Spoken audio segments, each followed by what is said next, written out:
Armagha, the Crystal Isle, associated with Aquarius. It is here that the Tor rose into the mists of Avalon, and the apple orchards filled the scented and magical air as a song of life. Atop the Tor was a small stone circle, in the center of which a large polished celestite crystal egg was positioned on a white marble pedestal. What is now known as Chalice Well was then called the Holy Ivy Well. It was then a natural spring fashioned into a pool which had a beautiful flagstone spiral around it. Ivy grew thickly by the spring, interspersed with honeysuckle and other flowering plants.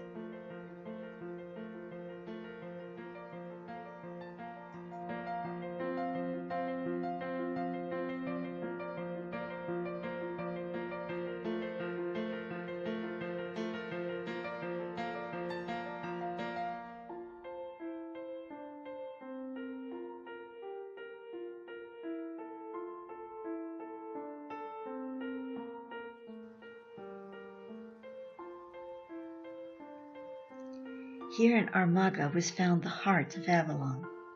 There were only priestesses at that time on the Crystal Isle, yet certain male wizards, such as Merlin, were also welcome there. The priestesses of this isle were known as Priestesses of the Vale. They took oaths to the goddess, their vision of which incorporated the Christ in the earth, just as nuns became the brides of Christ. They held the inner light of the Atlantean Grail mystery, but were aware that it was not complete without the cosmic Christic vibration wed to the Christ in the earth, the goddess. Thus they invited Grail priest kings and knights into their sanctuary for the holy ritual of the Grail. It was the high priestess of the Vale who chose the boy child who would be Sun King for the land.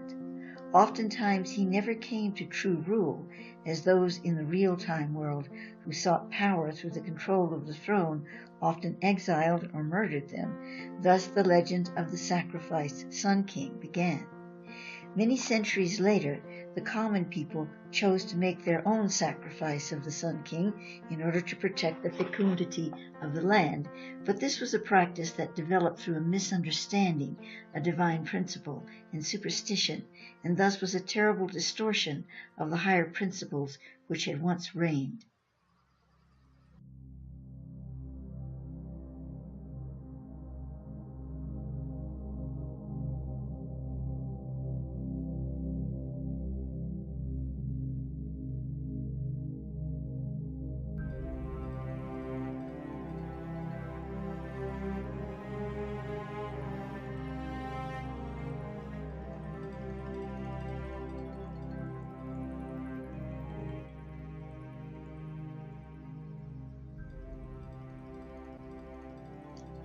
The robes of the high priestesses on the Crystal Isle were white with magenta mantles.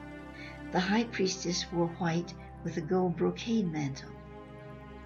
The power animals of the Crystal Isle were the white dove and the unicorn, although the latter was rare even in the Avalonic dimension. The gemstone of Armagha was the amethyst. The sacred seal for the Holy Order of the Crystal Isle was a Grail Cup at the center of the Tor maze. From above Tor Hill, the distinct outline of this maze, which forms the hill, can be seen. Above the Grail is a white dove with wings outstretched. In its beak it carries a small mouse. The mouse represents that which is transformed through the partaking of the sacred elixir of the Grail, represented by the dove, which in turn represented Christ consciousness.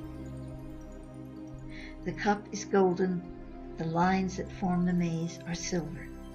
The field is rose pink. On the stem of the Grail Cup are 7 gemstones: pearl, garnet, amber, moonstone, emerald, blue diamond, and amethyst, each representing one of the 7 star islands of Avalon.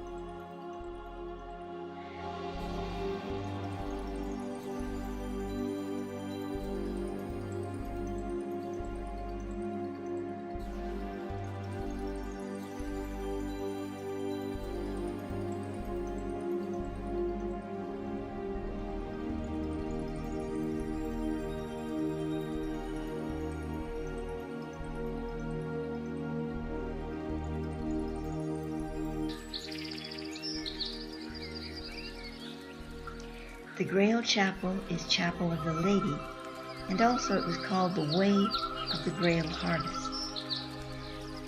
It represents the reaping of the fullness of the Christic Grail consciousness in both the elemental kingdoms of earth and the human heart-mind. The Grail Cup was formed from a single piece of quartz crystal. Various star shapes interspersed with flying doves are carved into the cup. The stem is the shape of a unicorn's horn. The base of the cup is engraved with the maze upon Glastonbury Tor. Inside the center bottom of the cup is set a large amethyst. Small amethysts are set into the quartz just above the outside rim encircling the cup.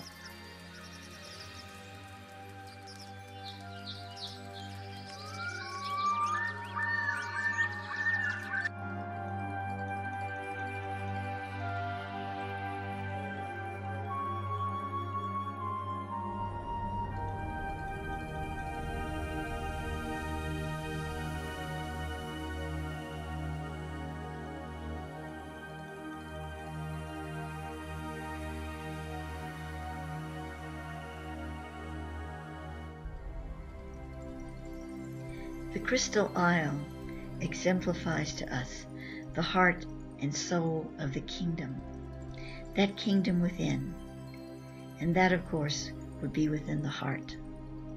But it's not just the heart. It is connecting to all the realms. And of course, each of these isles connects to all the realms. So we have in ourselves the point in the heart that steers the ship very gently and yet very firmly in our lives when we embrace heart coherency. So it is also the ultimate mystery scoop, and it's only a mystery to us when we allow ourselves to become separate from it. And as we develop that sense of beingness with the heart, with becoming in heart coherency, so the mystery is unveiled, and it is no longer a mystery. It's part of our living prayer, our living experience in life. And so it is.